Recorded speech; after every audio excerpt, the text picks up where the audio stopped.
గుణత్రయ విభాగయోగం అంటే ప్రకృతిలోని 3 గుణాలు, త్రిగుణాలు. ఓం అజ్ఞానతిమిరాంధస్య జ్ఞానాంజనశలాకయా చక్షురున్మిళితం యేన తస్మై శ్రీ గురవే నమః. నమో ఓం విష్ణుపాదాయ కృష్ణప్రేష్ఠాయ భూతలే శ్రీమతే భక్తివేదాంత స్వామి ఇతి నామినే. నమస్తే సారస్వతీ దేవి గౌరవాణి ప్రచారిణే నిర్విశేష శూన్యవాది పాశ్చాత్య దేశధారిణే. హే కృష్ణ కరుణా సింధో దీనబంధో జగత్పతే గోపేశ గోపికా కాంత రాధా కాంత నమోస్తుతే. తప్త కాంచన గౌరాంగీ రాధే బృందావనేశ్వరి వృషభానుసుతే దేవి ప్రణమామి హరిప్రియే. జయ శ్రీకృష్ణ చైతన్య ప్రభు నిత్యానంద శ్రీ అద్వైత గదాధర శ్రీవాసాది గౌర భక్త బృంద. హరే కృష్ణ కృష్ణ కృష్ణ హరే హరే, హరే రామ రామ రామ హరే హరే. హరే కృష్ణ. ఇస్కాన్ మ్యాంగ్లూర్ వారి 18 రోజుల గీత క్లాస్ లో 14వ రోజు అందరికి స్వాగతం. గుణత్రయ విభాగ యోగం చూద్దాము. మొట్టమొదటిగా భగవాను వాచ్తో ప్రారంభం. శ్రీ భగవాను వాచ పరం భూయ ప్రవక్ష్యామి జ్ఞానానాం జ్ఞానముత్తమం యజ్ఞాత్వా మునయః సర్వే పరాం సిద్ధిమితో గతాః. ఏ జ్ఞానాన్ని యజ్ఞాత్వా మునయ సర్వే, ఏ జ్ఞానాన్ని అయితే మునులందరూ కూడా తెలుసుకుని పరమ సిద్ధత్వాన్ని పొందారో, మళ్ళీ నీకు ఇంకొకసారి చెప్తాను. పరంభూయ ప్రవక్ష్యామి, నీకు ఒకసారి మళ్ళీ వివరిస్తాను ఈ జ్ఞానాన్ని. జ్ఞానానాం జ్ఞానముత్తమం, జ్ఞానాలన్నిటిలోకి కూడా ఉత్తమమైన ఈ జ్ఞానాన్ని నీకు ఇప్పుడు మళ్ళీ ఒకసారి, భూయ అంటే తిరిగి ఇంకొకసారి అని, మరలా నీకు ప్రవక్ష్యామి వివరిస్తాను, చెప్తాను. ఏ జ్ఞానాన్ని అయితే యజ్ఞాత్వా మునయ సర్వే పరాం సిద్ధిం ఇతోగత, ఏ జ్ఞానాన్ని అయితే సర్వమునులు తెలుసుకుని పరమ సిద్ధత్వాన్ని పొందారో ఆ జ్ఞానాన్ని నీకు, జ్ఞానాలన్నింటిలోకి కూడా ఉత్తమమైన ఆ జ్ఞానాన్ని నీకు మరి ఇంకొకసారి చెప్తాను. ఇక్కడ ఓవర్వ్యూ అంటే ఈ చాప్టర్ లో మనం ముందు కండిషనింగ్, ఈ మన ఆత్మ, మనం ఇక్కడికి సచ్చితానంద అంశ, మన ఆత్మ అంటే భగవదంశ అని చెప్పుకున్నాం. ఇలాంటి భగవదంశ ఉన్న ఆత్మను మనం చూసుకోకుండా, తెలుసుకోలేకుండా ఈ భౌతిక ప్రపంచపు మాయ మనల్ని కమ్మివేస్తుందని చెప్పుకున్నాం. ఈ విషయమే ఫస్ట్ 13 శ్లోకాస్లో ఎక్స్ప్లెయిన్ చేయటం జరుగుతుందన్నమాట. మనం చూసే ఈ బొమ్మలో 3 గుణాలు మనకు కనిపిస్తున్నాయి. ఎవరైనా 3 గుణాల్లో ఏది ఏమిటో చెప్పగలిగితే కలర్ని బట్టి చాట్ బాక్స్ లో టైప్ చేయండి. ఈ 3 గుణాలు మనల్ని ఈ రకంగా ఈ బొమ్మలో చూస్తున్నాం. తోలు బొమ్మలాట ఆడిస్తున్నారనమాట. పప్పెట్ షో అని ఇంగ్లీష్ లో అంటాము. అలా ఈ 3 గుణాలను బట్టి మన యొక్క ఆలోచనలు ఏమిటి, ప్రవర్తన ఏమిటి, బిహేవియర్ ఏమిటి, మనస్తత్వం అంతా కూడా ఈ గుణాలను బట్టి మనం బిహేవ్ చేస్తూ ఉంటాం. అంటే ఈ గుణాలు ఎలా చెప్తే అలా చేస్తూ ఉంటాము అని అర్థం. అందుకే పప్పెట్స్ లాగా ఆడిస్తున్నాయి తోలు బొమ్మలాట అన్నట్లుగా ఇక్కడ చిత్రంలో చూపిస్తున్నారు. ఈ 3 గుణాల్లో ఏ గుణం ఏది, మనకు ఒక 3 కలర్స్ కనిపిస్తున్నాయి. అది మీరు చెప్పగలిగితే చాట్ బాక్స్ లో ఆన్సర్ వచ్చింది. సత్వరజస్తమో గుణాలు. వెరీ గుడ్ నందిత మాతాజీ. ఏ కలర్ ఏ గుణమో చెప్పగలిగితే టైప్ చేయండి. ఎఫెక్ట్ ఆఫ్ నెక్స్ట్ ఫస్ట్ 13 శ్లోకాస్లో ఈ రకంగా మన ఆత్మను ఈ మాయ ఏ విధంగా ఆవహించి కప్పివేస్తోంది అన్నది మొదటి 13 శ్లోకాస్లో చూస్తాము. నెక్స్ట్ 14th నుంచి 18th వరకు effect of conditioning by the modes, అంటే ఇలా కమ్మివేయటం వల్ల జరిగే, దానివల్ల వచ్చే రిజల్ట్ ఏమిటి, అంటే దానివల్ల కలిగే ఎఫెక్ట్ ఏమిటి, ఈ మాయ కమ్మివేయడం వల్ల ఏం జరుగుతోంది అన్న విషయం నెక్స్ట్ 14th to 18th 4-5 శ్లోకాస్లో చెప్తారు. ఆ తర్వాత ఈ ట్రాన్సెండింగ్ ద మోడ్స్, అంటే ఈ గుణాలను మనం దాటుకుని, అంటే వీటిని తప్పించుకుని బయటికి ఈ గుణాల నుండి మనం బయటపడటానికి ఈ గుణాతీతులు అవ్వటానికి ఏం చెయ్యాలంటే 19 to 27 శ్లోకాస్లో ఆ విషయం చెప్పారు. సో అది మనం ఇప్పుడు ఈ చాప్టర్ లో చూడబోయే విషయాలన్నమాట. ఓకే, నందిత మాత, ఎస్విఆర్ కుమార్ ప్రభుజీ, సత్వ ఎల్లో, రజో రెడ్, తము black, very good, correct.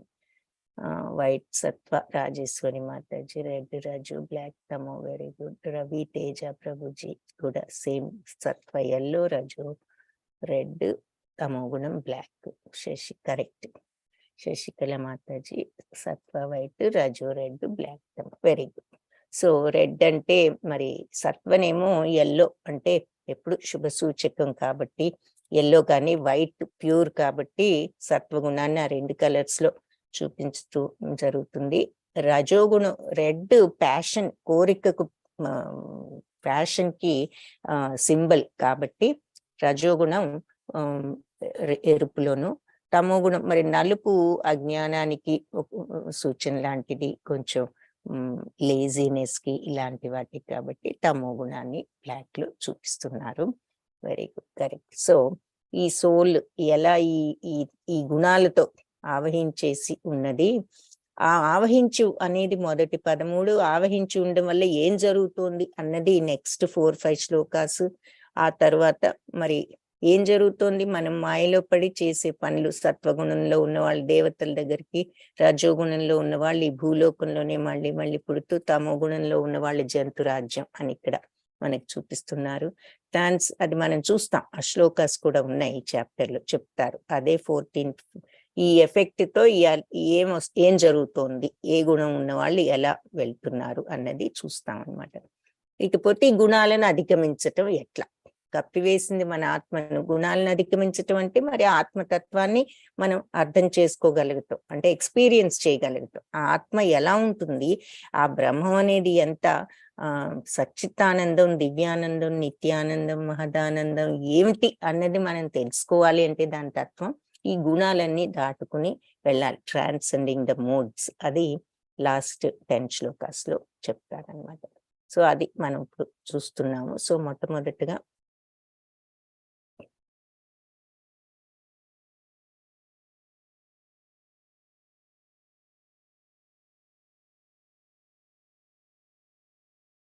So మనకు ఇక్కడ ఎవరైనా ఈ 9 మంది ఋషులు చూపిస్తున్నారు. ఈ చెప్పారు కదా, ఏ జ్ఞానాన్ని అయితే తెలుసుకుని ఈ ఋషులందరూ పరమగతిని, సిద్ధత్వాన్ని పొందారో నీకు ఆ జ్ఞానాన్ని చెప్తానని. ఆ 9 మంది సేజెస్ ఎవరైనా చెప్పగలిగితే చెప్పండి, లేదంటే చూద్దాం. శ్యామల మాతాజీ సత్వ, రజో, తమో గుణాలు ఎల్లో, రెడ్, బ్లాక్ అని చెప్పారు. Very good, Hare Krishna Mataji. So ఈ ఏ జ్ఞానాన్ని తెలుసుకుని వీళ్ళంతా ఈ సిద్ధత్వాన్ని పొందారో, ఆ జ్ఞానం ఎవరు, ఆ ఋషులు మునులందరూ కూడా సిద్ధత్వాన్ని పొందారు. వాళ్ళు ఆ జ్ఞానాన్ని నీకు ఇప్పుడు చెప్తాను అన్నారు. ఆ 9 మంది ఋషులు ఉన్నారు. వాళ్ళెవరో ఎవరికైనా తెలిస్తే టైప్ చేయండి, లేదంటే చూద్దాం. ఈలోపు ఈ శ్లోకం చూద్దాం. ఇదం జ్ఞానముపాశ్రిత్య మమ సాధర్మ్యమాగత సర్గేపి నోపజాయంతే ప్రళయేన వ్యధంతి చ. ఈ జ్ఞానాన్ని ఎవరైతే ఆశ్రయిస్తారో, ఉపాసన చేస్తారో, ఆశ్రయిస్తారో, మమ సాధర్మ్యం ఆగత, నా సాధర్మ్యము వాళ్ళు నన్ను చేరుకుంటారు, పొందుతారు, వాళ్ళకు నా సాధర్మ్యంలోకి వస్తారు అని చెప్తున్నారు. సర్గేపినోపజాయంతే అంటే వాళ్ళు ఉపజాయంతే అంటే సృష్టి సమయంలో, సృష్టి సమయంలో వాళ్ళు మళ్ళీ ఉపజాయంతే మళ్ళీ జన్మించరు, పుట్టరు. ప్రళయే నా వ్యధంతి చ, ప్రళయ సమయంలో వాళ్ళు వ్యధ చెందరు అంటే నాశనం కారు. సో ఈ జ్ఞానాన్ని ఎవరైతే ఆశ్రయిస్తారో వాళ్ళు నా సాధర్మ్యాన్ని పొందుతారు అని చెప్తున్నారు. సో ఈ జ్ఞానం అంటే మరి ఈ 3 గుణాలని అధిగమించి ఆ శుద్ధ సత్వగుణంలోకి వెళ్ళగలిగిన జ్ఞానం అంటే ఏమిటి, ఆత్మని కప్పివేసిన ఈ 3 గుణాలని తీసివేసి ఆ స్వచ్ఛత, ఆ సచ్చితానంద స్థితిలోకి వెళ్ళగలిగినప్పుడు దాన్ని ఓహో ఇది ఇలా ఉంటుంది అని ఎక్స్పీరియన్స్ చేయగలిగిన నాడు నన్ను వాళ్ళు చేరుకోగలుగుతారు సో వాళ్ళు సృష్టి సమయంలో మళ్ళీ జన్మించరు, ప్రళయం సమయంలో వాళ్ళు నాశనం కారు. అంటే జనన మరణాలు వాళ్లకు ఉండవు. అంటే ఇక వాళ్లకు ఆ మోక్ష స్థితి వచ్చింది. ఆ స్టేజ్కి వెళ్ళగలిగితే ఈ 3 గుణాలను తొలగించుకుని 3 గుణాలను అధిగమించి వాళ్ళు ఆత్మను ఎప్పుడైతే వాళ్ళు ఎక్స్పీరియన్స్ చేస్తారో ఆ జ్ఞానంతో, అప్పుడు వాళ్ళకి ఆ మోక్షం వచ్చి మళ్ళీ ఈ జనన మరణాల్లో వాళ్ళు ఉండరు. సృష్టి సమయంలో జన్మించరు, ప్రళయ సమయంలో నాశనం కారు. అంటే ఇంకా వాళ్ళు ఈ జనన మరణ చక్రంలో వాళ్ళు ఉండరు. సో ఈ 9 మంది మునులు ఎవరు అంటే కవి, హవి, అంతరిక్ష, ప్రబుద్ధ, పిప్పలాయన, అవిర్హోత్ర, ద్రవిడ, చమస, కరభాజన అని ఒక 9 మంది ఉన్నారనమాట. ఈ 9 sages. వీళ్ళు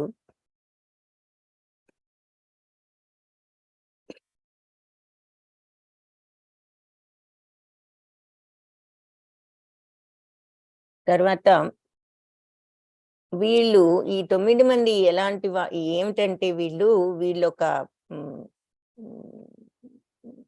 భవిష్యత్తులో ఇది జరుగుతుంది అని చెప్పారనమాట. వాళ్ళు ఏం చెప్పారు? చైతన్య మహాప్రభు పుట్టుకను గురించి చెప్పారనమాట. కలియుగంలో వీళ్ళంతా కూడా intelligent persons perform congregational chanting to worship the incarnation of God head who constantly sings the names of Krishna. So ఇలా ఒక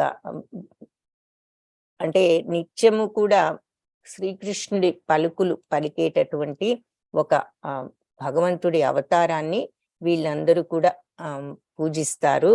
అతను నలుపు కాకపోయినా శ్రీకృష్ణుడిలాగా ఆయన కృష్ణుడి అవతారమే. He is accompanied by his associates, servants, weapons and confidential companions. అంటే ఆయనతో ఆయన అనుచరులందరూ కూడా ఉంటారు అని చెప్పి వీళ్ళు ఒక ప్రిడిక్షన్ చేశారనమాట.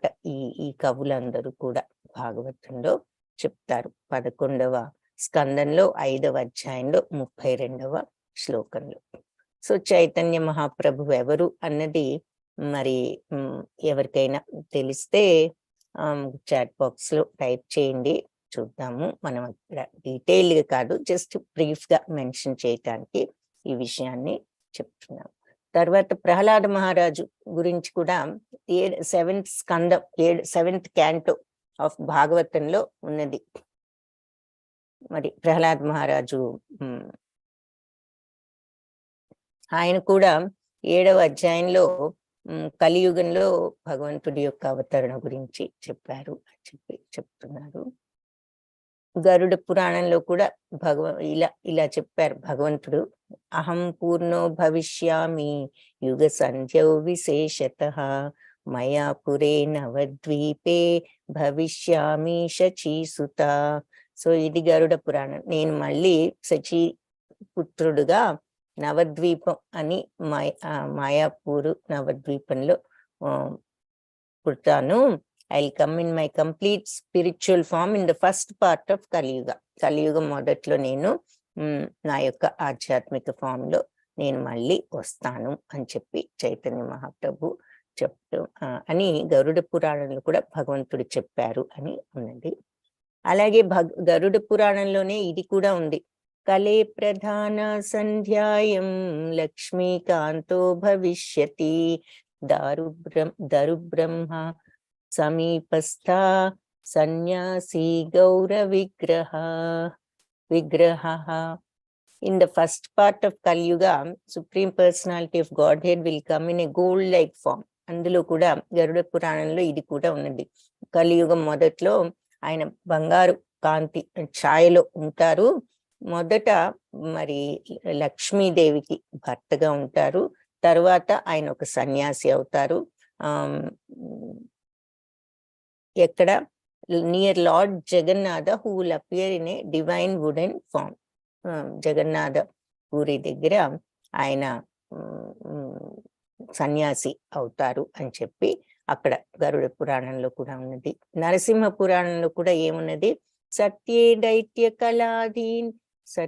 దైత్యకళాధీనాశా సమాయే సింహాత్వామత్యాకృతి త్రేతాయం దస్కంధరం పరిభవన్ రమేతి రమాకృతి అని నరసింహ పురాణంలో ఉన్నది. సో కొన్ని ఆన్సర్స్ వచ్చాయి. చైతన్య మహాప్రభు సాక్షాత్ స్వయం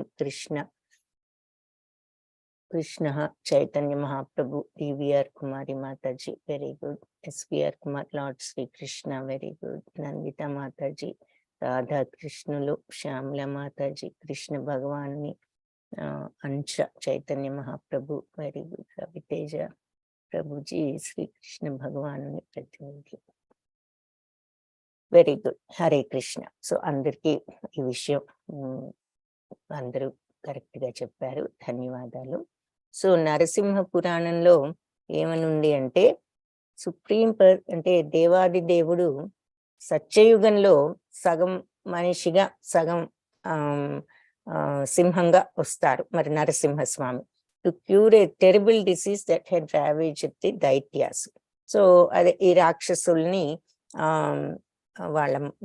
వాళ్ళని మార్చడానికి కోసం నరసింహస్వామిగా వస్తారు. మరి హిరణ్యకశ్యపుణ్ణి వధించాల్సి వచ్చింది. ఆ తర్వాత అండ్ దెన్ ఇన్ త్రేతాయుగంలో శ్రీరాముడిగా అవతరిస్తారు. The person who defeated the 10-headed demon Ravana, దశకంఠుడైన రావణుణ్ణి వధించిన శ్రీరామచంద్రుడిగా వస్తారు అని చెప్పి నరసింహ పురాణంలో ఉన్నది అని ఇక్కడ చెప్తున్నారు.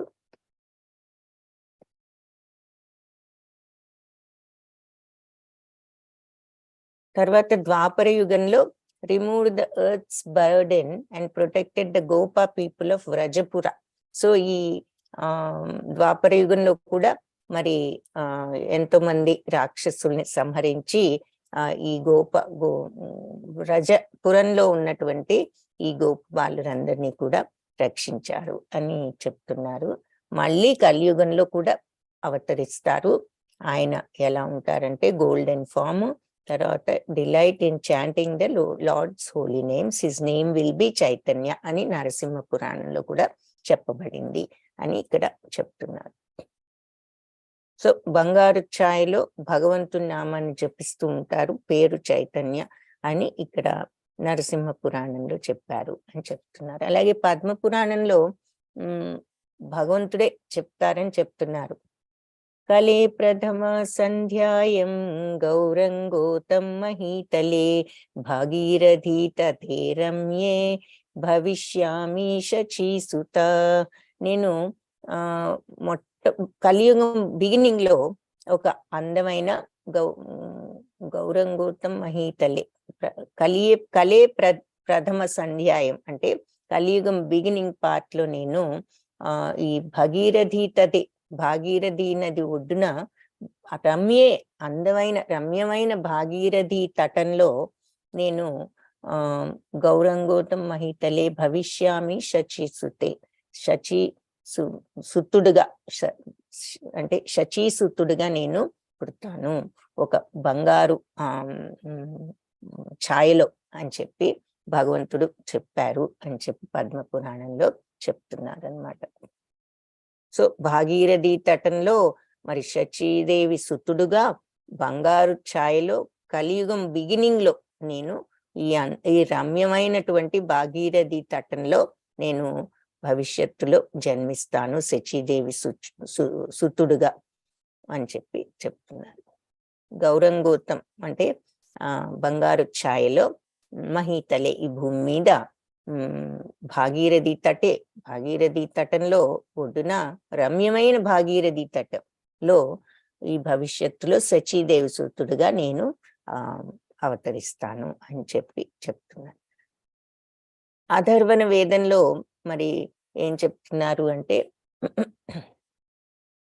ఇదోతం కృత సన్యాసో అవతరిష్యామి సగుణో నిర్వేదో నిష్కామో గుర్వణ స్థిర అధోలకానందాయ కలౌ చాతుసహస్రబ్ధో పురీ 5 సహస్రభ్యంతరే. గౌరవర్ణో దీర్ఘంగా సర్వలక్షణ యుక్తేశ్వర ప్రార్థితో నిజ రసస్వాదో భక్తరూపో మిశ్రఖ్యో విదిత యోగశ్యాం. ఇది అథర్వణ వేదంలో ఉన్నదన్నమాట. అంటే నేను ఈ భూమి మీద అవతరిస్తాను, 4000 సంవత్సరాలు గడిచిపోయిన తర్వాత కలియుగంలో నేను ఈ భూమి మీద అవతరిస్తాను. తర్వాత 5000 బిట్వీన్ 4000 and 5000 ఇయర్స్ మధ్యలో అవతరిస్తాను. 4000 జరిగిపోయిన తర్వాత 5000 జరగక ముందు, సో ఆ మధ్యలో నేను కలియుగంలో అవతరిస్తాను. అందుకనే ఆయన మరి 15వ శతాబ్దంలో ఉన్నారు అని మనం చెప్పుకుంటున్నాము.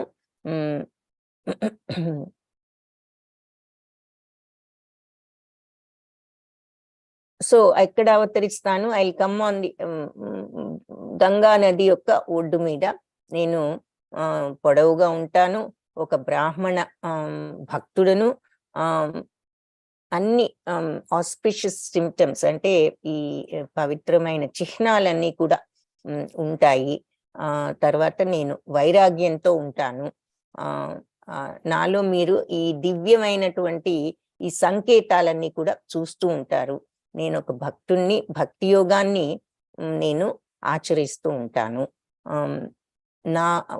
నా యొక్క భక్తి తత్వాన్ని, నేను దానిలో ఉన్న మాధుర్యాన్ని చవి చూస్తూ ఉంటాను, ఆ భక్తి రసంలోని మాధుర్యాన్ని అని చెప్పి భగవంతుడు ఇక్కడ చెప్పటం జరిగిందని చెప్తున్నారు అన్నమాట. సో అది కొద్దిగా మనం చైతన్య మహాప్రభు గురించి ఇక్కడ చూడటం జరిగింది. సరే, భగవంతుడు మరి నీకు ఆ జ్ఞానాన్ని, మళ్ళీ ఋషులందరూ సిద్ధత్వాన్ని పొందిన జ్ఞానాన్ని చెప్తాను అని అన్నారు. ఆ తర్వాత ఈ జ్ఞానాన్ని తెలుసుకున్న వాళ్ళు మళ్ళీ సృష్టి సమయంలో జన్మించరు, ప్రళయ సమయంలో నాశనం కారని చెప్పారు. ఇప్పుడు మమయో నిర్మహద్ బ్రహ్మ తస్మిన్ గర్భం దధామ్యహం సంభవ సర్వభూతానాం తతో భవతి భారత. సో భరత కుమార, బ్రహ్మము అని పిలువబడే మహత్తత్వమే ఈ పుట్టుకకు కారణము. సో ఇదంతా జరుగుతోంది అంటే ఏమిటంటే ఒక మహత్తత్వం ఉన్నది, ఆ తత్వం బ్రహ్మము అని మనం అంటాము. అన్ని ప్రాణులను సంభవ సర్వభూతానం, సర్వ జీవరాశులు కూడా సంభవింపచేసేది, వాళ్ళ పుట్టుకను సాధ్యం చేసేది అయినటువంటి ఈ బ్రహ్మంలో తస్మిన్ గర్భం దధామ్యహం, ఆ గర్భంలో బీజ ప్రదానం నేనే చేస్తాను. సో ఈ బ్రహ్మం నుంచే ఈ అన్ని ప్రాణులు కూడా పుడుతున్నాయి. సో ఈ బ్రహ్మంలో ఆ బీజ ప్రదానం చేసింది నేను అని చెప్పి చెప్తున్నారు. సో సర్వయోనిషు కౌంతేయ మూర్తయ సంభవంతి తాసాం బ్రహ్మ మహద్యోని అహం బీజప్రద పిత. సో అన్ని మూర్తయ సంభవంతియ, ఈ సర్వయోనిషు కౌంతేయ, ఈ భౌతిక ప్రకృతిలో ఉన్న సర్వ జీవరాశులు ప్రతి ఒక్కరు కూడా మూర్తయ సంభవంతియ, వాళ్ళు ఒక ఫామ్ సంభవించింది, వాళ్ళకు ఒక ఆకారం వచ్చింది, వాళ్ళు ఇక్కడ ఉంటున్నారు అంటే తాసాం బ్రహ్మ మహత్యోని అహం బీజప్రద పిత, అంటే ఈ నేనే వాళ్లకు విత్తనం ఇచ్చిన తండ్రిని అని చెప్పి నువ్వు తెలుసుకో అని చెప్తున్నారు. సో ఈ భౌతిక ప్రకృతిలో జన్మించటం ద్వారానే అన్ని జీవులు కూడా ప్రకటితమయ్యాయి. మరి నేను వాటికి విత్తనాన్ని ఇచ్చే అహము, నేను బీజప్రద, వాటన్నిటికీ కూడా బీజాన్ని ఇచ్చినటువంటి తండ్రిని అని చెప్పి చెప్తున్నారు అన్నమాట. సో భగవంతుడు మనకి తండ్రి లాంటి వాడు ఎందుకు అన్నది ఇక్కడ వివరిస్తున్నారు. సో ఏ జీవరాశి అయినా ఇక్కడ ఉంది, దానికి ఒక ఆకారం ఉంది, అది సంభవించింది, పుట్టింది, ఉంది అంటే ఈ బ్రహ్మం మహత్తత్వం నుంచే వచ్చింది. ఈ మహత్తత్వంలో బీజ ప్రదానం చేసింది ఆ భగవంతుడే, బీజ ప్రదానం చేసిన తండ్రి. సత్వం రజస్తమాయితి గుణ ప్రకృతి సంభవ నిబధ్నంతి మహాబాహో దేహి దేహినమవ్యయం. సో అర్జున, ఈ సత్వము రజస్సు తమస్సు ఇది ఈ 3 గుణాలు ఈ ప్రకృతిలో ఉంటూ ఉంటాయి, సంభవిస్తాయి. అంటే ఈ ప్రకృతి అనేది ఈ సత్వరజస్తమో గుణాలని ఈ 3 గుణాలని కలిగి ఉంటుంది. అన్ని క్లియర్ గా చెప్తున్నారనమాట ఇప్పుడు ఈ భగవంతుడు. ఈ అసలు ఈ ప్రపంచం ఏమిటి, ఈ బ్రహ్మం అనే మహత్తత్వం నుండి సమస్తం కూడా పుట్టింది. ఈ బ్రహ్మం అనే మహత్తత్వంలో ఎలా పుట్టింది, ఆ బ్రహ్మంలో నేనే ఇదంతా బీజ ప్రదానం చేసి ఇదంతా క్రియేట్ అయ్యేటట్లు పుట్టేటట్లు చేసిన తండ్రిని. ఇకపోతే ఈ ప్రకృతి అనేది ఉన్నది అంటే ఈ ప్రకృతిలో మరి ఈ ప్రకృతి అంతా కూడా సత్వరజస్తమో గుణాలను కలిగి ఉంటుంది. నిబధ్నంతి మహాబాహో, మహాబాహువులు అర్జున బంధితుడైపోతాడు. ఎవరు? దేహే దేహీనం అవ్యయం. సో ఈ ఆత్మ, శరీరంలో ఉన్న ఆత్మ ఈ ప్రపంచంలోకి వచ్చేసరికి ఈ గుణాలన్నీ కూడా ఆవహించి బందీని చేసేస్తున్నాయి ఆ ఆత్మను అని చెప్తున్నారు. కాబట్టి ఆత్మ, శాశ్వతమైన ఆత్మ భౌతిక ప్రకృతిలోకి వచ్చేసరికి ఈ గుణాలతో బంధితుడైపోతున్నాడు. అందుకని ఇవి కప్పివేసేసరికి దాన్ని లోపల పెట్టేసి ఈ 3 గుణాలు మనం చూడటానికి వీలు లేకుండా చేస్తున్నాయి. మనం ఏం చూస్తున్నాము?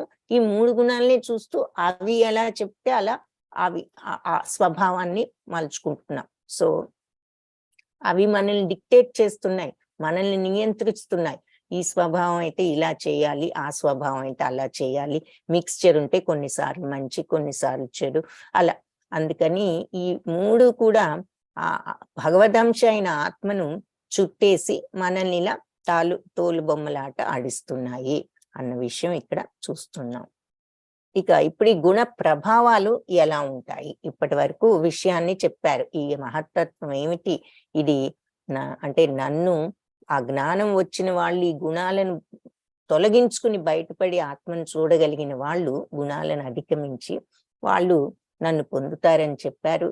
ఇవన్నీ ఎలా స్టార్ట్ అయింది ఈ ప్రపంచం, నేను బీజ ప్రదానం చేస్తే బ్రహ్మంలో వచ్చిందని, ఆ తర్వాత మరి ఈ ప్రకృతి అంతా కూడా 3 గుణాలు ఉన్నాయి, వచ్చిన వాళ్ళందరినీ ఇవి ఆత్మను ఆవహించి చూడకుండా ఉండేటట్లు చేస్తున్నాయని చెప్తూ ఈ గుణాల యొక్క ఇన్ఫ్లుయెన్స్ ఎలా ఉంటుంది, ఎఫెక్ట్.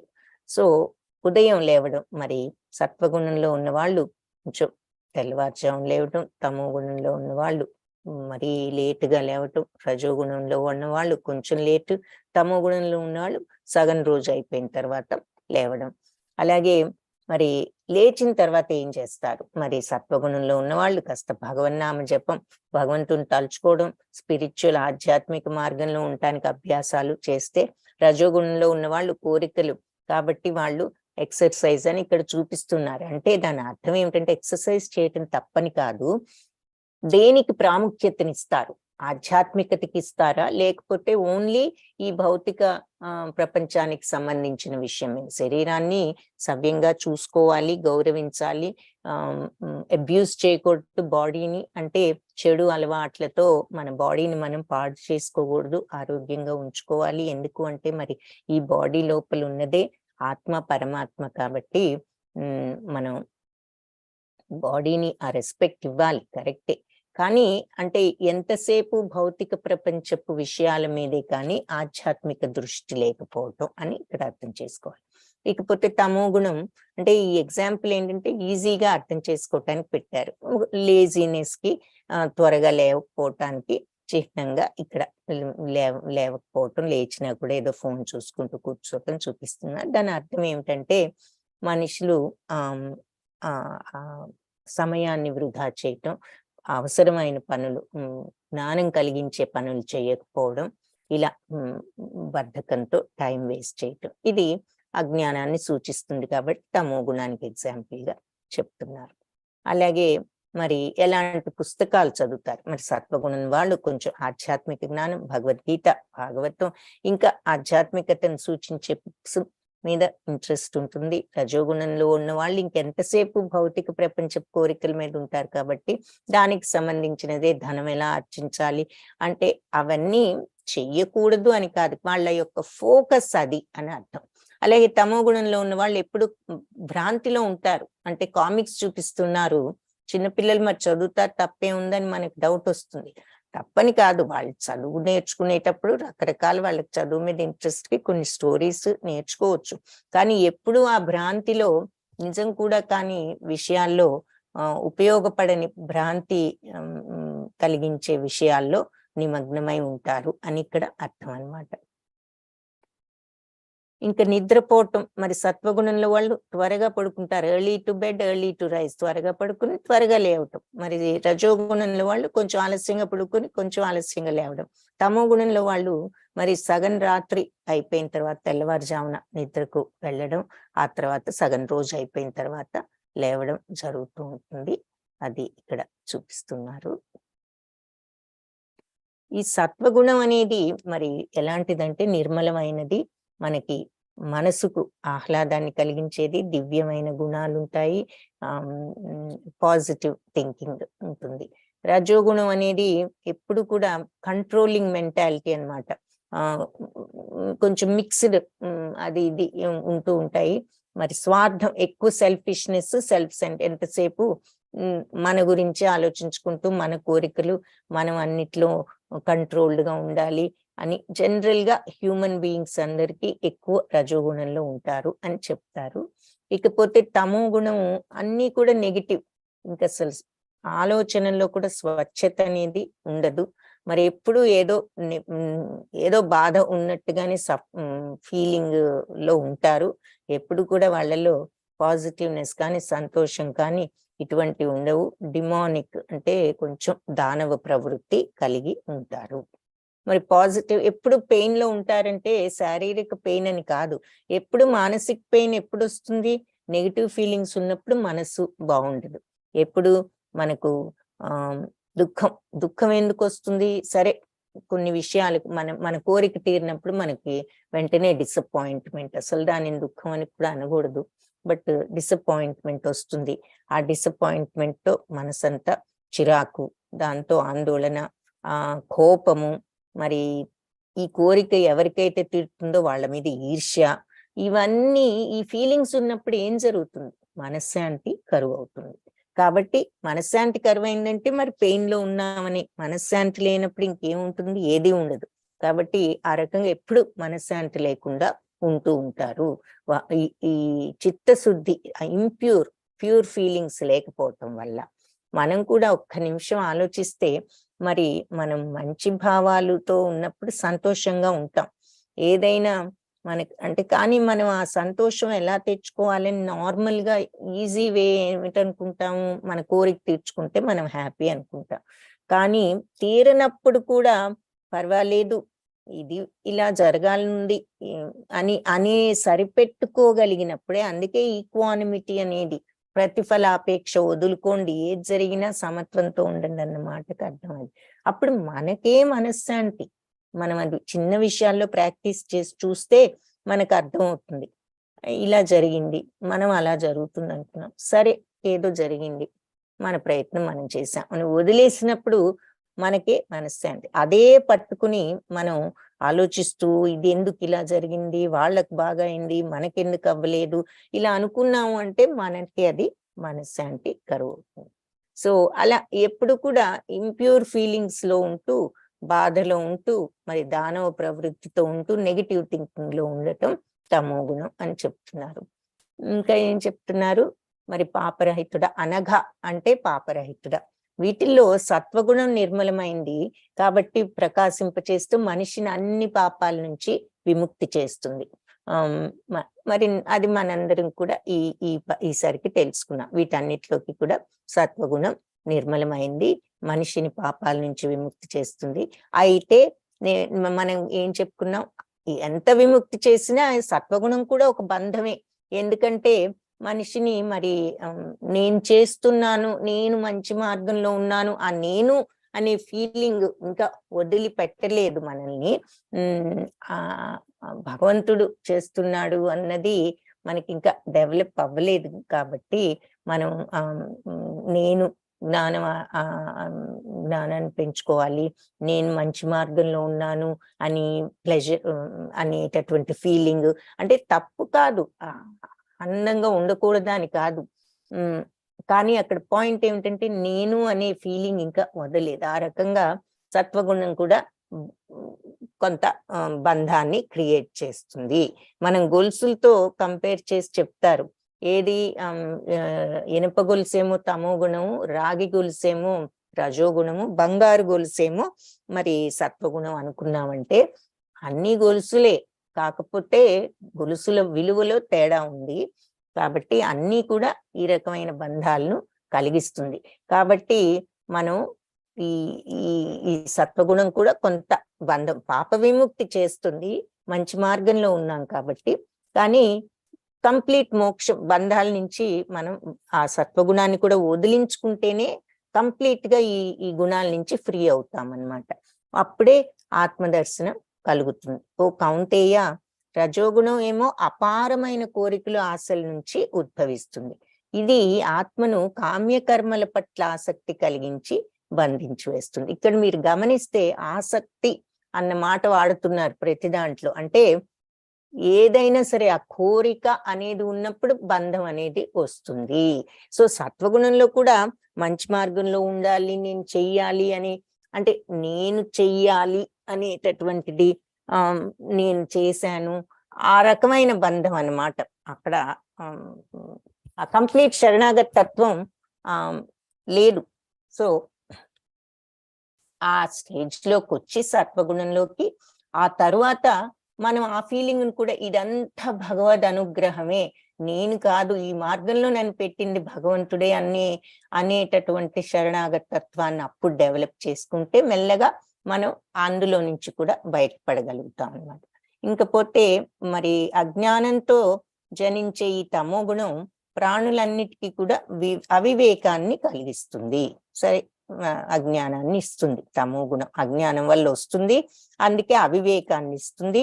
మరి పిచ్చితనము, సోమరితనము, నిద్రల్లో అంటే ఈ లక్షణాలతో ఆత్మను బంధిస్తుంది. అంటే కొన్ని క్వాలిటీస్ చెప్తున్నారనమాట. ఈ అజ్ఞానం వల్ల అవివేకం వచ్చి ఏ రకంగా ప్రవర్తిస్తారు, ఏ రకంగా మన ఆత్మ బందీ అవుతుంది అన్నది ఇక్కడ చూస్తున్నాము.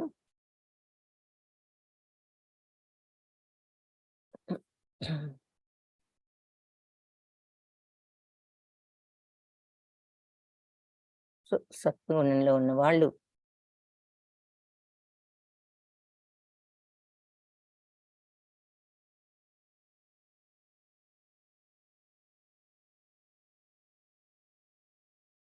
ఓకే.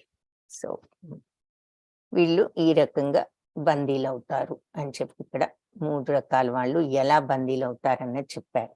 సో ఇంకేం చెప్తున్నారు, సత్వం సుఖీ సంజయతి రజః కర్మణి భారత జ్ఞానమావృత్య తు తమః ప్రమాదే సంజయత్యుత.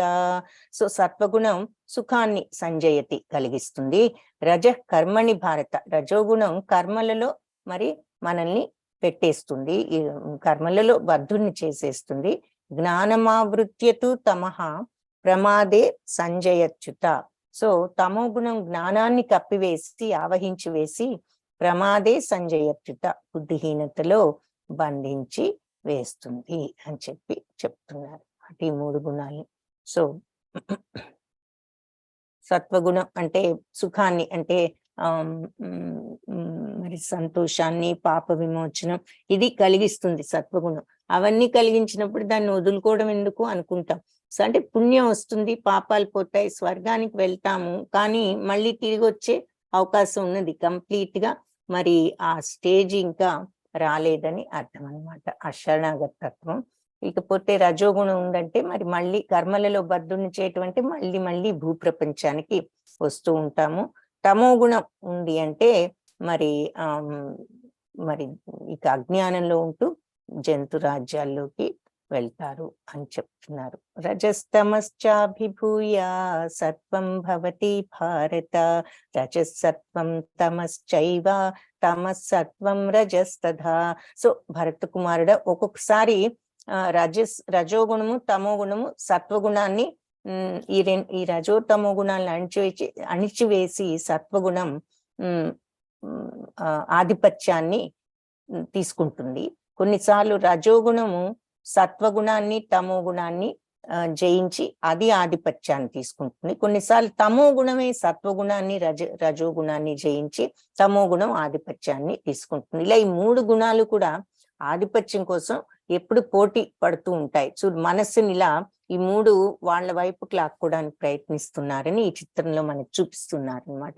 సో ఈ 3 కూడా ఈ రకంగా ఎప్పుడు పోటీ పడుతూ ఉంటాయి. సో అందుకే మనకు ఒక్కొక్కసారి కొన్నిసార్లు మరి రజోగుణంలో ఉండొచ్చు, తమో గుణంలో ఉండొచ్చు, కొన్నిసార్లు సత్వగుణంలోనూ ఉండొచ్చు. కాకపోతే ఎవరైతే ఆ గుణాలని తమో గుణాన్ని తగ్గించేసుకుని అణిచివేసుకుని రజోగుణం కూడా కోరికలు మెల్లగా తగ్గించుకుని ఈ సత్వగుణ అలవాట్లు పెంచుకోవడానికి ప్రయత్నించి ఆ మార్గంలోకి వెళ్ళి చివరకు ఆ సత్వగుణం నుంచి కూడా బయటపడటానికి ప్రయత్నించాలి అని చెప్తున్నారు.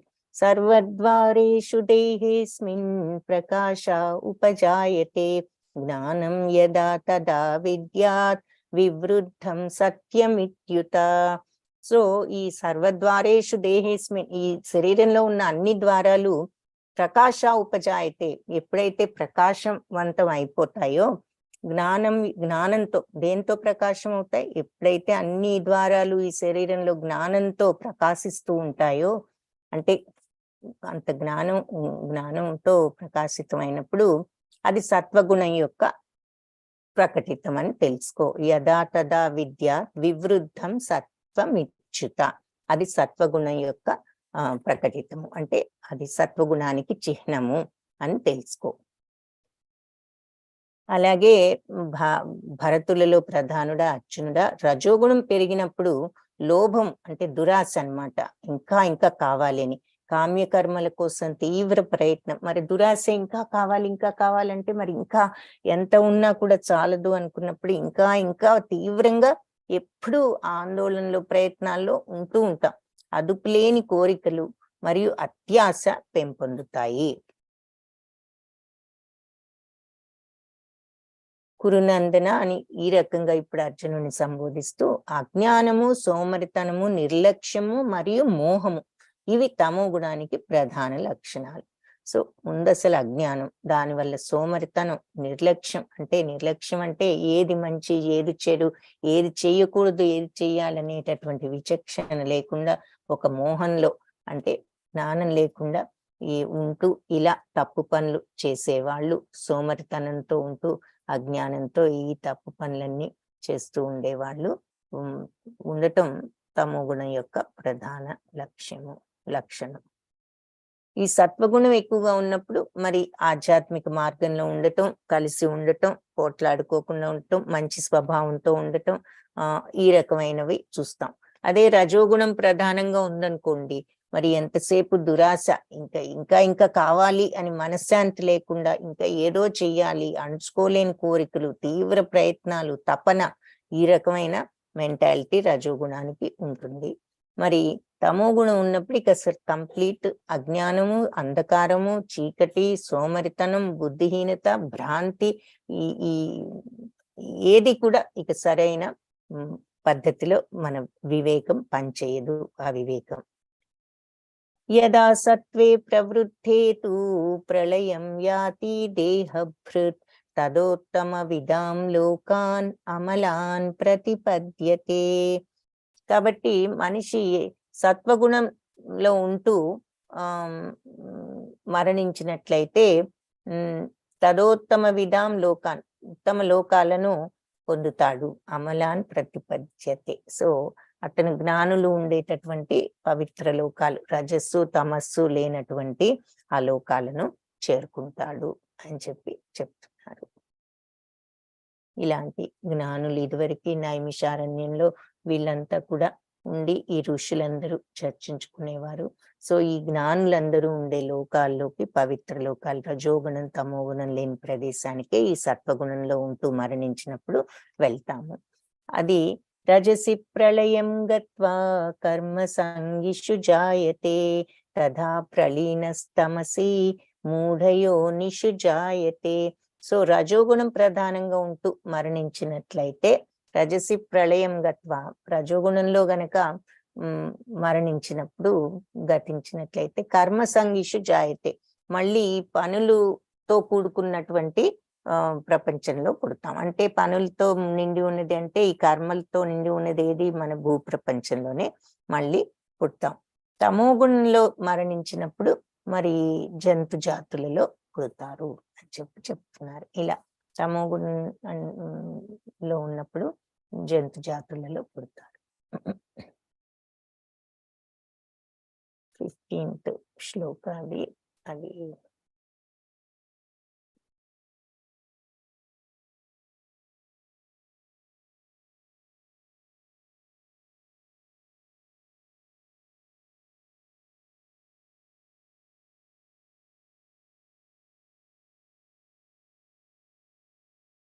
సో సత్వగుణంలో ఉంటే ఋషులుండే లోకాలకు వెళ్తారు.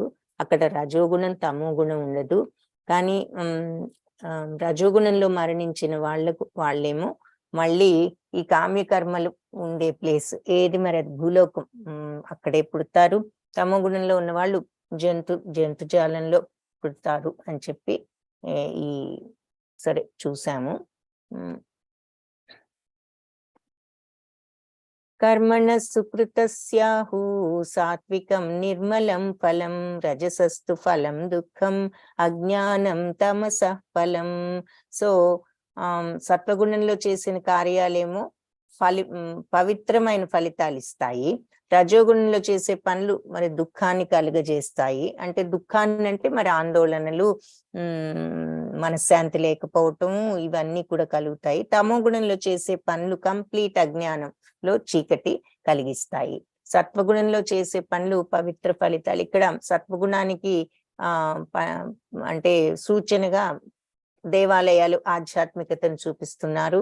మరి రజోగుణంలో ఎప్పుడు పనులు, ఆందోళనలు, అది చేయాలి ఇది చేయాలి, దురాశ, కామ్యకర్మలు, తీవ్ర ప్రయత్నాలు, తపన ఇవన్నీ కాబట్టి ఈ రకమైన చిత్రాన్ని చూపిస్తున్నారు. అంటే ఏ రకంగా మనం ఈ భూ ప్రపంచంలో ఈ భౌతిక ప్రపంచంలో ఇలా కోరికల్లో చిక్కుకుంటూ మన జీవనాన్ని ఇట్లా సాగిస్తున్నాం అనండి. ఇకపోతే తమో గుణానికి ఏది, మెట్లు కిందకొచ్చి గోడకు, అంటే ఎటు వెళ్ళటానికి లేదు. ఇక అజ్ఞానంలో ఆ మార్గంలో వెళ్ళామంటే ఇంకా బయటపడటానికి కూడా ఎటు దారి లేని స్థితిలోకి, దిక్కు దారి తోచని స్థితికి వెళ్తారు అన్నదానికి సూచనగా ఇది అజ్ఞానానికి, తమో గుణానికి చూపిస్తున్నారు అనమాట. అలాంటి ఏది దిక్కు తోచని స్టేజ్ లోకి వెళ్ళిపోతాము అన్నది ఇక్కడ చూపిస్తున్నారు. తమో గుణంలో ఉంటాయి. సో సత్వగుణంలో చేసే కార్యాలేమో ఫలితాలు, పవిత్రమైన ఫలితాలు ఇస్తాయి. రజోగుణంలో చేసే పనులు మరి దుఃఖాలను ఇస్తాయి. తమో గుణంలో చేసే పనులు అజ్ఞానపు చీకటిని కలిగిస్తాయి. సత్వాత్ సంజాయతే జ్ఞానం రజసో లోభ ఏవచ ప్రమాదమోహౌ తమసో భవతో జ్ఞానమేవచ. సత్వగుణంతో నిజమైన జ్ఞానం, రజోగుణంతో దురాశ, తమో గుణంతో మరి నిర్లక్ష్యం, పిచ్చితనం, మోహం ఇవన్నీ కూడా వృద్ధి చెందుతాయి. ఊర్ధ్వం గచ్చంతి సత్వస్థా మధ్యే తిష్టంతి రాజసా జఘన్య గుణవృత్తిస్థా అధో గచ్చంతి తామసాః. ఊర్ధ్వం గచ్చంతి సత్వస్థ, సత్వగుణంలో ఉంటే ఊర్ధ్వలోకాలు గచ్చంతి పొందుతారు. మధ్యే తిష్టంతి రాజస, ఇక రాజసకులు రాజసగుణం ఉన్నప్పుడు ఈ మధ్యలోకాలలోనే సెటిల్ అయి ఉంటాం. తిష్టంతి అంటే భూలోకాల్లోనే ఇక్కడే ఉంటారు. ఇకపోతే అధో జఘన్య గుణవృత్తిస్థా అధో గచ్చంతి తామస, తమో గుణంలో ఉన్న వాళ్ళు అధలోకాలు, క్రింది లోకాలు వాళ్లకు గచ్చంతి ప్రాప్తమై ఉంటారు అని చెప్పి ఇక్కడ చెప్తున్నారు. సో సత్వగుణంలో ఉన్న వాళ్ళు ఊర్ధ్వలోకాలు, రజోగుణంలో ఉన్న వాళ్ళు మధ్యలోకాలు, తమో గుణంలో ఉన్న వాళ్ళు కింది లోకాలకు ఉంటారు. సో మనం ఇది గోలోక చాట్ లో ఇది చూసాము. సో గోలోక చాట్ చూసాం కదా. హరే కృష్ణ కళ్యాణి మాతాజీ, మనం గోలోక చాట్ చూసామా? చూపించారు మాతాజీ. ఓకే, 8th చాప్టర్ లో చూపించారు మాతాజీ. ఓకే, హరే కృష్ణ, ధన్యవాదాలు మాతాజీ. సో ఈ గోలోక చాట్ లో చూసాము, మీకు మాతాజీ వాళ్ళు పోస్ట్ చేసే ఉంటారు. సో ఇక్కడ మరి ఇదే అదే ఇక్కడ ఈ లోకాలన్నీ ఇక్కడ చూపిస్తున్నారు. సో సత్వలోకం, ఈ సత్యలోకం, తపోలోకం, జనలోకం, మహర్లోకం, ఇవన్నీ మరి దివ్య గ్రహాలు, పై గ్రహాలు, మధ్య గ్రహం భూలోకం ఇక్కడ ఉన్నది. ఆ తర్వాత అధో గ్రహాలు కింద అతల వితల సుతల తలాతల మహాతల రసాతల పాతాళ లోకాలన్నీ క్రింది లోకాలు అని చెప్పుకుంటాము. సో అది సత్వగుణం ఉంటే ఈ పై లోకాలకు, మరి రజోగుణం ఉంటే భూలోకం, మళ్ళీ తమో గుణం ఉంటే క్రింది లోకాలకు వెళ్తారని మళ్ళీ ఇక్కడ కూడా మనకు చూపిస్తున్నారు.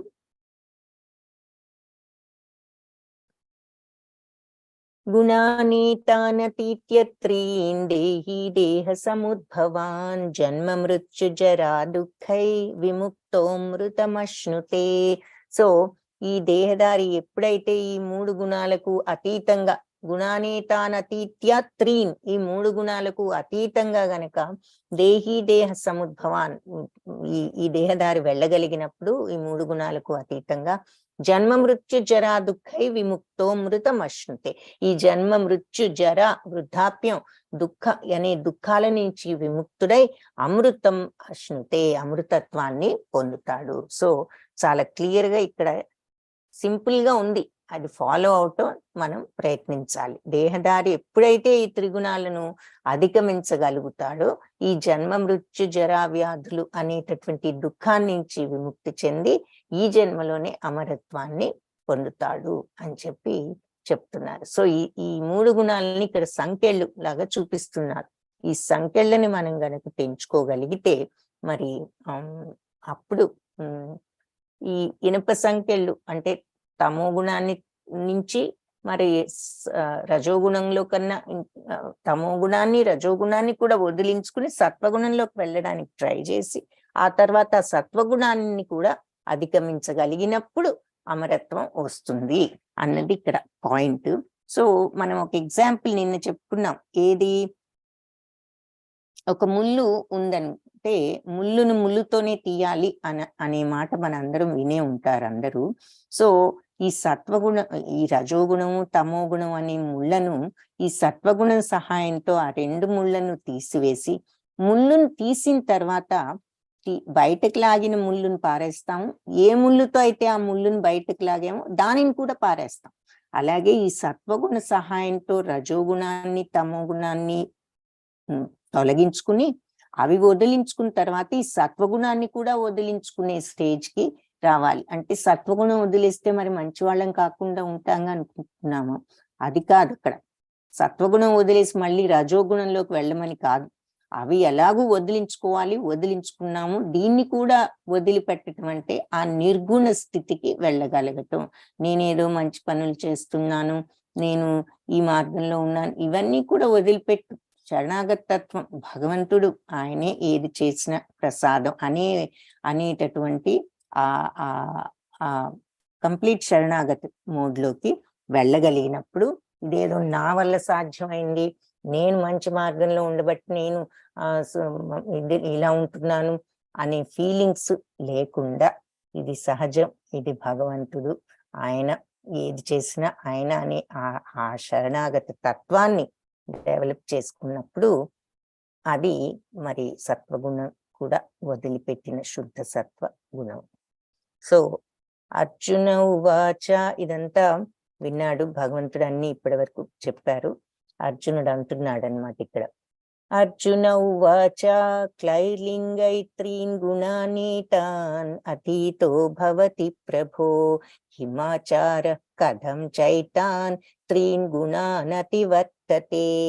సో మనకు వచ్చిన డౌటే అర్జునుడికి కూడా ఇక్కడ వచ్చింది. ఏమంటున్నాడు, ఈ 3 గుణాలకు అతీతంగా వెళ్ళినవాడు, అతీతో భవతి, అతీతులుగా వెళ్ళినవాడు ఏ విధంగా వాళ్ళ లక్షణాలు ఉంటాయి, ఈ 3 గుణాలకు అతీతంగా అయిన వాళ్ళ లక్షణాలు అసలు ఎలా ఉంటాయి, హిమాచార కథం చైతాన్, ఏ రకంగా అతను ప్రవర్తిస్తాడు, అతను త్రీన్ గుణానతి వర్తతే, ఈ గుణాలకు అతీతంగా అతను ఎలా ఎలా అవ్వగలుగుతాడు అని చెప్పి అడుగుతున్నాడు అనమాట. ఈ ప్రకృతి గుణాలకు అతీతంగా ఉన్న వాడి లక్షణాలు ఏమిటి, అసలు ఏ రకంగా బిహేవ్ చేస్తాడు, అతను ఈ బంధాలకు అతీతంగా ఎలా అవుతాడు అని చెప్పి అర్జునుడు అడుగుతున్నారు. సో మనకు కూడా మీ 3 గుణాలని దాటుకుంటే ఆ స్థితి వస్తుంది అంటున్నారు. ఎలా దాటుకోవాలి, ఆ లక్షణాలు ఏమిటి అనే డౌట్ మనందరికీ కూడా వస్తుంది. సో అదే అర్జునుడు కూడా అడిగాడు. అప్పుడు భగవంతుడు ఇక్కడ సమాధానం చెప్తున్నారు. ఇది కూడా మరి స్థిత ప్రజ్ఞత లక్షణాలని చెప్పుకోవచ్చు. 2nd చాప్టర్ లో చూసాము. శుద్ధ భక్తుల లక్షణాలు అని 12th చాప్టర్ లో చూసాం. అంటే భక్తి యోగం కాబట్టి అక్కడ ఆ రకంగా శుద్ధ భక్తుడు అనే మాట వాడి ఇదే లక్షణాలు ఆల్మోస్ట్ చెప్పారు, మీకు గుర్తుంటే గనక. ఇక్కడ జ్ఞాన యోగం మార్గంలో ఉన్నాం కాబట్టి భగవంతుడు స్థిత ప్రజ్ఞుడు అని చెప్పి వీళ్ళు ఈ రకంగా ఇక్కడ మనకు చెప్తున్నారు. ఏమిటి అంటే శ్రీ భగవానుడు ఈ ప్రశ్నకు సమాధానం ఎలా ఈ త్రిగుణాలను దాటుకోవాలి అంటే, పాండుకుమార అర్జున, ప్రకాశము, ఆసక్తి, మోహము ఏది జరిగినా కూడా అవి ద్వేషించని వాడు. ఇవన్నీ వచ్చి ఇలాంటివన్నీ వచ్చినప్పుడు మనకి వెంటనే రాగద్వేషాలు వస్తాయి. అలాంటి రాగద్వేషాలు అలా ద్వేషించని వాడు, అవి లేనప్పుడు కోరుకోని వాడు. మరి భౌతిక గుణాల యొక్క ఈ ప్రతిచర్యల ద్వారా, ఈ భౌతిక గుణాల యొక్క ప్రతిచర్యలు అంటే ఈ గుణాల వల్ల వచ్చే కాన్సిక్వెన్సెస్, రియాక్షన్స్ వల్ల అస్థిరపడకుండా, అంటే కలవరపడకుండా, బాగా ఉద్వేగపడిపోకుండా, ఏదైనా మనం ఈ భౌతిక ప్రపంచంలో ఈ పనులు ఈ సత్వరజ స్తమో గుణాల వల్ల మనకు వచ్చే ఈ ఫీలింగ్స్ తో మనం ఎన్నో రియాక్షన్స్ వస్తూ ఉంటాయి. ఈ ఫీలింగ్స్ వల్లే ఆ రియాక్షన్స్ తో మనం రియాక్ట్ అయిపోయి ఎన్నో పనులు, మాటలు చేస్తూ ఉంటాం, ప్రవర్తన జరుగుతూ ఉంటుంది. కానీ ఏది ఎలా ఉన్నా ఈ గుణాలు మనకు ఇన్ఫ్లుయెన్స్ తో మనం ఈ రకంగా కలవరపడకుండా, అస్థిరపడకుండా, స్టేబుల్ గా ఉంటూ తటస్థంగా, అతీంద్రియంగా, వీటన్నిటికీ కూడా అతీంద్రియంగా ఎఫెక్ట్ అవ్వకుండా ఏది జరిగినా స్టెబిలిటీతో, బ్యాలెన్స్డ్ గా, ఈక్వానిమిటీతో, సమత్వంతో ఎవరైతే ఉంటారో ఆత్మయందే స్థితుడై. ఇక ఆత్మ అంటే ఇదంతా టెంపరరీ, ఇవన్నీ మనం రియాక్ట్ అవ్వకూడదు అని చెప్పి ఆనందంని, బాధని ఒకేలాగా చూసేవాడు. ఇక్కడ మళ్ళీ ఈ ఎగ్జాంపుల్స్ చెప్తున్నారు అనమాట. మనకి ఈ పరిస్థితి ఏమిటి అనేది వస్తుంది కదా, అన్ని సమత్వంతో, కలవరపడకుండా, తటస్థంగా, అతీంద్రియంగా, ఆత్మలోని స్థితుడై అంటే దానికి ఆ స్టేజ్ అది. కానీ ఎగ్జాంపుల్స్ చెప్తే గానీ మనకు అర్థం కాదు. అందుకని ఎగ్జాంపుల్స్ ఏమిటి, ఆనందమైన, బాధ అయినా ఒకే రకంగా ఉండు, నువ్వు రియాక్ట్ అయిపోకు. ఆనందం వచ్చినప్పుడు ఎగిరిపోవద్దు, దుఃఖం వచ్చినప్పుడు విపరీతంగా కృంగిపోవద్దు. మట్టిని, రాయిని, బంగారాన్ని సమాన దృష్టితో చూసేవాడు. ఏదైనా ఒకటే అనేటటువంటి ఆ వైరాగ్యం, కావలసిన మరియు అవాంఛనీయమైన వాటికి సమానంగా ఉండేవాడు. సో అది మనకి మంచి అనుకున్న విషయమైనా మనం అంటే ఫర్ ఎగ్జాంపుల్, ఈజీ ఎగ్జాంపుల్, ఏదైనా చేస్తాము వ్యాపారంలో, సక్సెస్ అయితే డబ్బు వస్తుంది, ఫెయిల్ అయితే ఆ ప్రాజెక్ట్ నష్టపోవచ్చు. ఏదైనా మరి సమానంగా, సమత్వంతో ఉండటం.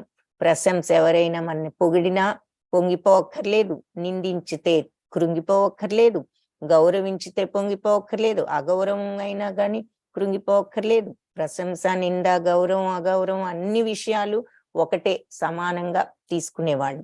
స్నేహితుడు, శత్రువు ఇద్దరిని మనకి మంచి చేసే స్నేహితుడైనా, మనకి చెడు చేసేవాడిని కూడా అలా ఇలా చూస్తా ఉంటే ఇంకా అది మనం ఏది కూడా అంటే వాళ్ళకే ఉంటుంది అని మనం అవతడి వాడిని ద్వేషించకుండా ఉండటం. అది మనకు చెడు చేశారు కాబట్టి వాళ్ళకు కూడా చెడు జరగాలి, ఇవన్నీ మనకు అనవసరం. వాళ్ళకి ఏది జరగాలనుందో, ఏది ఎప్పుడు ఎలా అనేటటువంటి అందరినీ సమానంగా చూడగలగటం, అన్నింటినీ సమానంగా చూడగలగటం, అన్ని పరిస్థితుల్లో సమత్వంతో ఉండగలగటం. మరి భౌతిక కార్యకలాపాలను త్యజించిన వాడు, ప్రకృతి గుణాలను అధిగమించిన వాడు. భౌతిక కార్యకలాపాలను త్యజించటం అంటే మనం కర్మయోగంలో కూడా ఏం చెప్పారు, నువ్వు అకర్త అంటే పనులు వదిలేసి సన్యసించటం కాదు అని చెప్పుకున్నాం. సో నువ్వు ప్రతిఫలాపేక్ష లేకుండా పనులు చేసినప్పుడు క్రమేణా నువ్వు ఆ వైరాగ్యత అనేది నువ్వు తెచ్చుకుని చివరకు ఆ స్టేజ్ వచ్చే వరకు నువ్వు పనులు చేయవలసిందే. ఆ స్టేజ్ వచ్చిన తర్వాత నువ్వు అప్పుడు నిజమైన నువ్వు ఏ పని చేయవలసిన అవసరం లేదు అని చెప్పి అక్కడ కూడా చెప్తాను. అంటే ఆ ఫైనల్ స్టేజ్ అన్నమాట. అంటే కంప్లీట్ వైరాగ్యం ఎప్పుడైతే వస్తుందో అప్పుడు నువ్వు ఏ పని చేయవలసిన అవసరం లేదు. నిజమైన అది అకర్మ, ఆ రకమైన అకర్మ. బట్ ఈలోపు అకర్మ అంటే ఏమిటంటే ప్రతిఫల అపేక్ష లేకుండా చేస్తే నీకు ఆ కర్మ ఫలితాలు ఉండవు, కాబట్టి ఆ రకంగా అది కూడా అకర్మ అవుతుంది. కానీ ట్రూగా నువ్వు ఆ స్టేజ్కి మెంటల్ గా రాగలిగినప్పుడు అది నువ్వు అప్పుడు ఏ పని కూడా చేయక్కర్లేదని మనం కర్మయోగంలో చూసాం. సో ఇక్కడ మరి అన్ని భౌతిక కార్యకలాపాలను త్యజించిన వాడంటే అన్ని పనులు వదిలేసి ఇక నేను ఈ ఫీలింగ్ లో ఉన్నానని అనుకోవడం కాదు. ఆ స్థితికి మానసికంగా ఆటోమేటిక్ మరి సత్వగుణంలో కూడా వదలటం అంటే మరి ఇదే కదా అర్థం. అన్ని ఒకటే అన్న సమత్వాన్ని తెచ్చుకోగలగటం. సో అది అలాంటి వాడు ప్రకృతి గుణాలను అధిగమించిన వాడు అని చెప్తారు. ఈ 3 గుణాలను వాడు అధిగమించారు వాళ్ళు అని. సో ఈ లక్షణాలు ఇంకొకసారి చూద్దాం. త్రిగుణాలను అధిగమించిన వాళ్ళు సమస్థితిలో ఉంటారు, ఎప్పుడు బ్యాలెన్స్డ్, తటస్థంగా ఏది జరిగినా తటస్థం బ్యాలెన్స్డ్ గా ఉంటారు.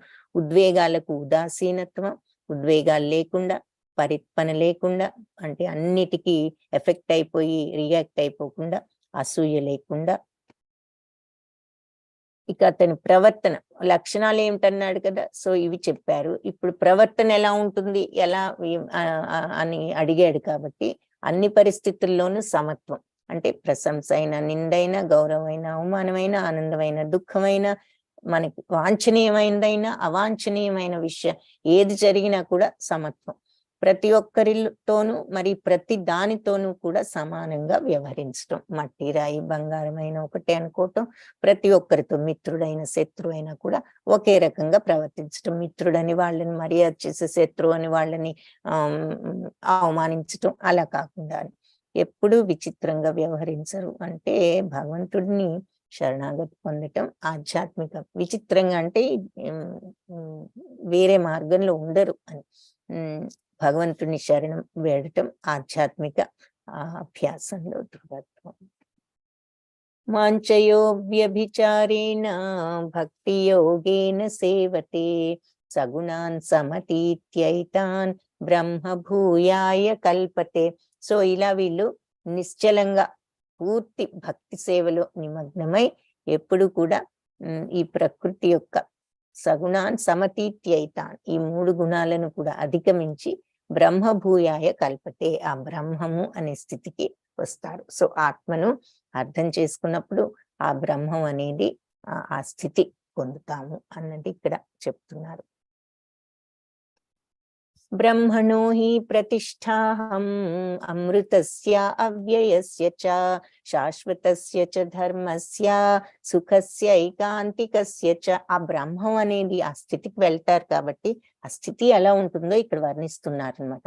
బ్రహ్మణో హి ప్రతిష్టాహం, ఆ బ్రహ్మంలో నేనే ప్రతిష్ఠుడనై ఉన్నాను. ఆ బ్రహ్మంలో ఉన్నది ఎవరు, ఆ స్థితికి వెళ్తారంటే ఆ బ్రహ్మంలో ఉన్నది నేనే. అమృతస్య అవ్యయస్య చ, అమృత తుల్యం, అమరమైనది, అవ్యయం అంటే నాశనం లేనిది, అనశ్వరము ఆ బ్రహ్మము. శాశ్వతస్య చ, అది శాశ్వతమైనది. ధర్మస్య అంటే ధర్మవంతం, అది సహజ స్థితి, మన యొక్క న్యాచురల్ స్టేజ్ అన్నమాట ధర్మం. మన ఈ హ్యూమన్, ఈ జీవరాశులందరి ధర్మం ఏమిటి, ఆత్మ ఉందంటే ఆత్మ సహజ స్థితి, ఆ నిత్యానంద స్థితే ఈ సహజానందం. సో ఆ సహజ స్థితికి వెళ్ళటం. సుఖస్య అంటే సుఖస్య అంటే ఇక్కడ ఏదో సుఖాలని కాదు, అది దాని నిత్యానంద ధర్మం అన్నమాట, ఆ సచ్చితానంద ధర్మం. సో కాంతికస్య చ అంటే చాలా బ్రైట్ గా ఉన్న ఆ బ్రహ్మాన్ని, ఆ బ్రహ్మానికి నేనే ఆధారం. సో ఎలా ఉంటుంది ఆ బ్రహ్మం అంటే అమృతస్య అవ్యయస్య చ, నాశనం లేనిది, శాశ్వతమైనది, మన ధర్మవంతమైన సహజ స్థితి, ఆత్మ యొక్క సహజ స్థితి. సుఖవంతమైనది అంటే ఆహ్లాదంగా ఎప్పుడు నిత్యానందంలో ఉంచేది, కాంతివంతమైనది అయినటువంటి ఆ బ్రహ్మానికి నేనే, ఆ బ్రహ్మంలో నేనే ప్రతిష్ఠుడనై ఉన్నాను అని చెప్తున్నాను. సో బాధ్యతాయుతమైన చాయిసెస్ చేసుకుని మనం ఈ శరీరంలో ఉండగానే నెక్స్ట్ లైఫ్ కి రెడీ అవ్వాలి అని ఇక్కడ చెప్తున్నారు. సో ఇలా రకరకాల మార్గాలు ఉంటాయి, మనస్సును సరి అయిన మార్గంలో పెట్టి మనం రెడీ అవ్వాలి. మనం కొంతమంది ఏదైనా ఉన్నప్పుడు మన బాధలకు మరణం ఒకటే మార్గం కాదు, వైకుంఠ ధామాన్ని చేరుకోవడానికి సరైన మార్గాన్ని ఎత్తుక్కోవాలి అని చెప్తూ ఈ 3 గుణాలు మనల్ని కట్టివేస్తాయి. శ్రీకృష్ణుని భగవంతుడు మనకి విముక్తి కలిగిస్తారు. హరే కృష్ణ కృష్ణ కృష్ణ హరే హరే, హరే రామ రామ రామ హరే హరే. కృష్ణం వందే జగద్గురుం. ఈ గీతా పాఠంలో మనం నేర్చుకున్నది ఏమిటి అన్నది ఒకసారి సారాంశం చూద్దాము.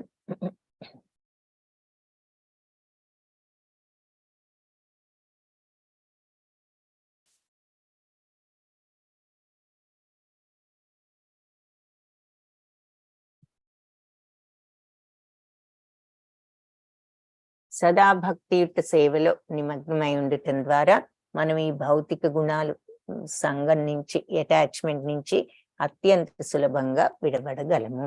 అంతేకాకుండా ఎప్పుడు భగవత్ సాంగత్యంలో ఉండటం వల్ల ఉన్నతమైన లక్షణాలను పొందగలము. అది ఇంకొక ఎడిషనల్ పాయింట్ అన్నమాట. అంటే ఎప్పుడు ఆ భక్తి మార్గంలో ఉన్నప్పుడు మరి మనం ఈ అటాచ్మెంట్స్ నుంచి ఈ 3 గుణాలని మెల్లమెల్లగా తగ్గించుకోవచ్చు. కనీసం తమో గుణం, రజో గుణం వదిలించుకుని సత్వగుణంలోకి రావటానికి ప్రయత్నించాలి.